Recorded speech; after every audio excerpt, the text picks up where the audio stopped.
यह कहानी है उस वीर योद्धा की जिसने अपनी तलवार की चमक से इतिहास लिख दिया। यह गाथा है उस शेरदिल राजा की जिसने मेवाड़ की आन बान शान को दुश्मनों से बचाया। यह कथा है बप्पा रावल की जिनका नाम भारतीय इतिहास के स्वर्ण अक्षरों में लिखा गया है। राजस्थान, जहां रेत के हर कण में वीरता की कहानियां बसती हैं, जहां हर माँ अपने बेटे को शूरवीर बनाकर भेजती है, यही वह धरती है जहां जन्म लिया भारत के महान योद्धाओं में से एक बप्पा रावल ने।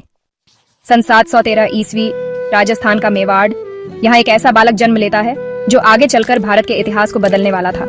नाम था कालभोज, लेकिन पूरी दुनिया उन्हें बप्पा रावल के नाम से जानने वाली थी। बचपन से ही कालभोज में वीरता के गुण थे। तलवार पकड़ना, घुड़सवारी करना और युद्ध की रणनीतियां सीखना उनके जीवन का हिस्सा था। उनके पिता और गुरुओं ने उन्हें न सिर्फ एक योद्धा बनाया बल्कि एक महान नेता भी। इसलिए आपको बप्पा रावल के बारे में जानना जरूरी है। उनकी बहादुरी के किस्से मशहूर हैं। वक्त का पता ही नहीं चला और कालभोज 16 साल का हो गया।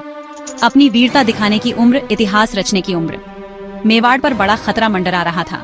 दुश्मन सेनाएं सरहद पर थीं। राजा और उनके सेनापति घबराए हुए थे। सेनापति महाराज, हमें फौरन अपनी सेना को तैयार करना होगा। राजा, लेकिन हमें नेतृत्व करने के लिए एक हीरो चाहिए। मेवाड़ की इज्जत कौन बचाएगा? युवा बप्पा रावल अपने घोड़े पर सवार होकर आगे बढ़े। उनकी आंखों में दृढ़ निश्चय की चमक थी और उनकी तलवार बिजली की तरह चमक रही थी। बप्पा रावल, मैं लड़ूंगा, मैं अपनी मातृभूमि की रक्षा करूंगा। इस तरह शुरू हुआ बप्पा रावल के पराक्रम का पहला अध्याय।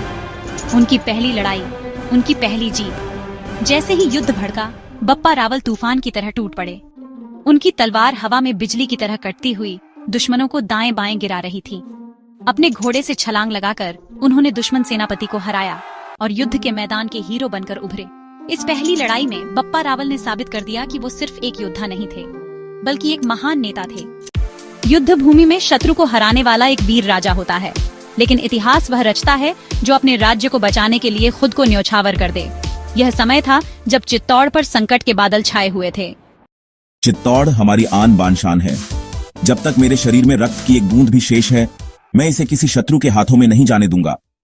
आज हमारी तलवारें दुश्मनों को जवाब देंगी। हमारी भूमि पर हमला करने वाले हर आक्रमणकारी को उसकी औकात दिखाएंगे। रात के अंधेरे में तलवारें चमक रही थीं। चित्तौड़ को बचाने के लिए बप्पा रावल अपनी पूरी शक्ति लगा चुके थे। ये कैसे संभव है? एक अकेला राजपूत हमारी पूरी सेना पर भारी पड़ रहा है। एक ही रात में इतिहास बदल गया और बप्पा रावल ने चित्तौड़ को फिर से मेवाड़ के गर्व में मिला दिया। इस जीत के साथ ही बप्पा रावल सिर्फ एक योद्धा नहीं बल्कि एक महान सम्राट बन चुके थे। उन्होंने मेवाड़ के स्वर्ण युग की नींव रखी। मेवाड़ सिर्फ एक राज्य नहीं, यह हमारी आत्मा है। इसे बचाने के लिए हम सदैव लड़ेंगे। पार्ट 3 के लिए बने रहें। चित्तौड़ की विजय और मेवाड़ साम्राज्य की स्थापना।